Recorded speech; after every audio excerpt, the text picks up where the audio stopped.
Avant de démarrer donc cette interview, bonjour Claude Sauet. Bonjour. Merci d'avoir répondu à notre invitation. Avec grand plaisir. Alors je le disais, donc vous êtes le président de la Fédération lilloise du commerce. On va parler du commerce et forcément l'actualité pour vous aujourd'hui. Et ce sont les soldes qui ont démarré. Alors une première tendance, les soldes elles étaient attendues de pied ferme par les commerçants comme toujours. Elles sont attendues de pied ferme par les commerçants, mais au-delà, avant les soldes, il y a les ventes privées. Oui. Et de par en fait les infos que j'ai pu avoir, les ventes privées se sont bien passées.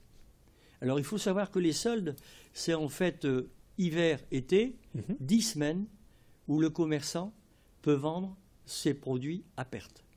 C'est-à-dire c'est du déstockage. Si ce n'est que quand on retrouve des soldes intermédiaires ou pendant les semaines de soldes flottants, automatiquement, il y a aussi possibilité de vendre à perte.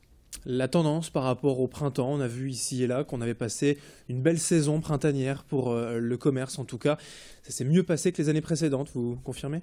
Oui, tout à fait. Ça s'était bien passé selon évidemment les démarques de tout à chacun.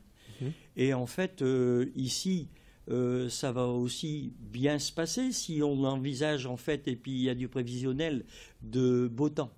Donc ce qu'il nous faut surtout, c'est du beau temps, que les gens aient envie de faire du shopping, et puis en fait de aussi se promener dans la ville, quoi. L'enjeu pour les commerces, pour ces soldes d'hiver ou d'été, c'est toujours ramener de la clientèle, surtout d'écouler les stocks en fait, c'est quoi surtout l'enjeu ? C'est, je vous disais, les moments où c'est possible de vendre à perte, c'est-à-dire que ce qui n'a pas été vendu ou ce qui est en stock, c'est le moment de déstockage, c'est le solde.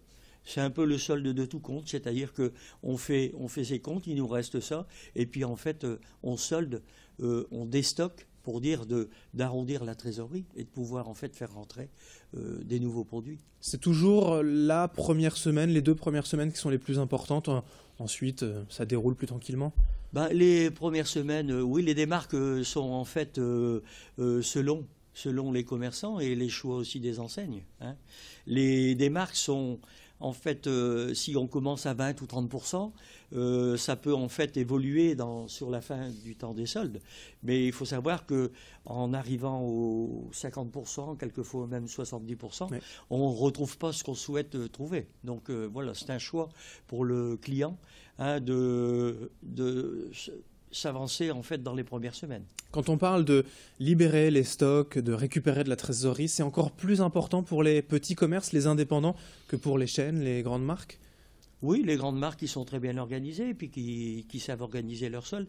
Mais je crois que le commerce indépendant s'organise autour de ces moments de solde. Les moments de solde qui en fait créent un chiffre d'affaires entre 15 et 20% du montant du chiffre d'affaires de l'année. C'est tout de même assez important, vous voyez. Alors, en deuxième temps, pour parler du commerce à Lille, on va parler également d'un de vos chevals de bataille depuis plusieurs années. On a déjà entendu parler des loyers modérés dans les logements sociaux. Vous réclamez également pour les commerces, pour les cellules commerciales, qu'on puisse modérer les loyers. C'est vital pour le commerce lillois notamment ? Je crois que c'est vital pour le commerce lillois, pour retrouver une pluralité du monde commercial et artisanal. Vous avez des secteurs où il est impossible de s'installer en tant qu'artisan parce que les loyers sont trop élevés. Donc vous perdez en fait tout ce noyé du monde artisanal de proximité. Et c'est bien dommage en hypercentre de ne plus retrouver en fait ce qu'on souhaite y trouver. Vous avez les marchés qui remplacent éventuellement le manque des artisans.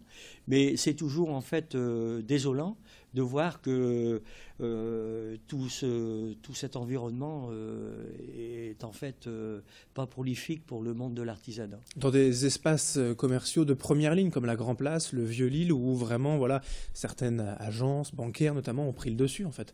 Bah oui, tout à fait. Et puis bon, même les grandes franchises, je veux dire, on travaille en fait avec l'artisanat, travaille avec des bras français.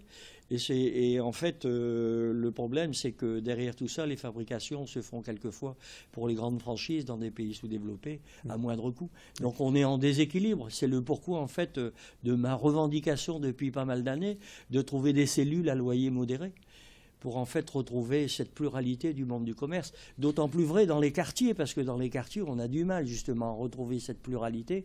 Et dans les nouveaux contextes ou nouvel habitat qui est mis en place, je trouve que les loyers sont un peu prohibés pour le monde de l'artisanat et du commerce dans les quartiers. Ça, ce serait possible vis-à-vis de l'État, du gouvernement, de faire tourner un petit peu cette tendance et d'imposer une loi en fait pour ces loyers modérés. On en parle déjà. Je crois que c'est un investissement. Il faut légiférer pour trouver des solutions.